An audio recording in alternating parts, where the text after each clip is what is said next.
Hello, and today's question that has been posed to me to answer is, how do I own the vision of who I want to become? So really truly own it, where it's so thinking in terms of where it's that place where you can't not do it, or you can't not be it, so to speak, which is a great question. And it's an intriguing one for me to answer because, believe it or not, there is no one way to create this outcome. It is going to be unique for every individual to discern what are the non-negotiables that you establish in your life, in your routine, in your cadence of interfacing with external stimuli, the unplanned, the unexpected, the difficulty, the uncomfortable, those challenges, because that's the only thing that's going to trip you up. For you decided and created a vision of, this is who I want to become, and in becoming this, I will create these other things. So that's the who is, who do you want to become? The what is generally the impetus that will drive you to decide who you want to become. There's always the things that you acquire, achieve, obtain in the process of becoming someone of value and worth.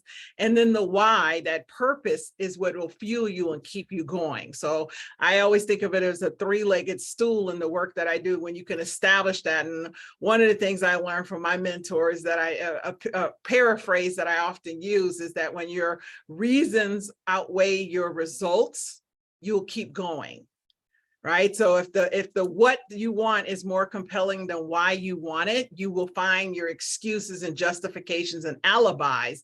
However, when the reverse is true, when your reasons, the why, the purpose, the meaning, you become blind to everything that's blocking you.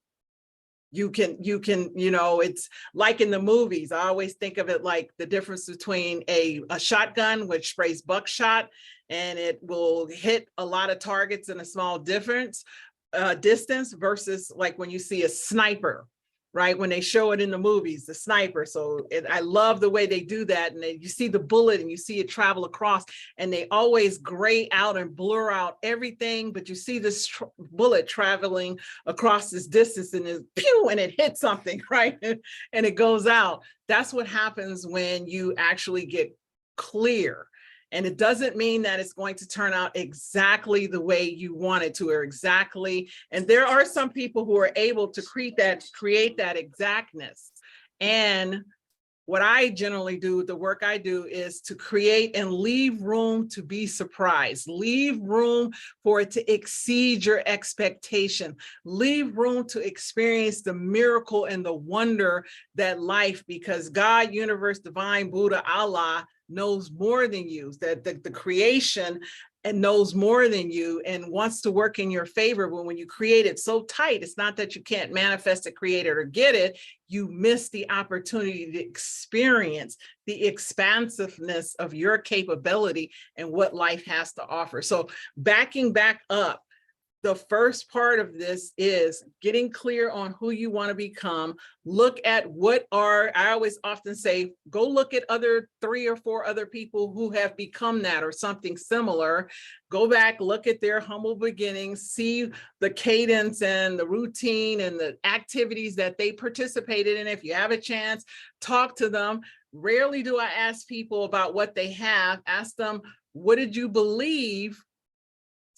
So what did you believe when you actually did this? So the real life example that I will give you for this is one of the things that I personally did when I was becoming a speaker, and I was absolutely nervous. I was so scared. People always are surprised when I tell them how terrified I was to actually speak.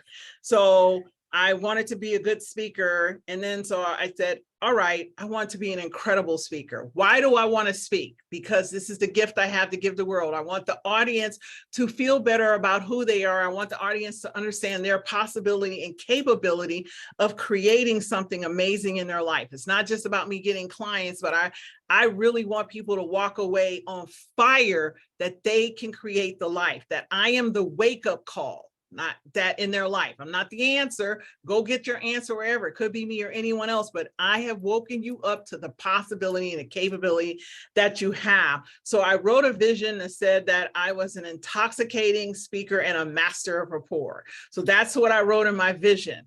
And I was saying it over and over every single day without fail. My morning routine is non-negotiable. My affirmations are every single day, right? Because the thing I know to be true is I know with certainty, if I don't say it, it will not happen. The possibility of me saying it with the heart and belief and the vision of what it's going to be like when I'm on that stage. So I hold the vision, the emotion of that success as I'm saying it. Well, one day, within 5 or 6 months, I'm speaking, I'm talking to someone after I get off the stage, she's staring at me and she's just looking at me and I'm just talking and she's just gazing at me. And I finally said, "Are you okay?" He was like, "Oh my God, you're intoxicating. I could listen to you forever." I was like, oh dear God, it worked. Right.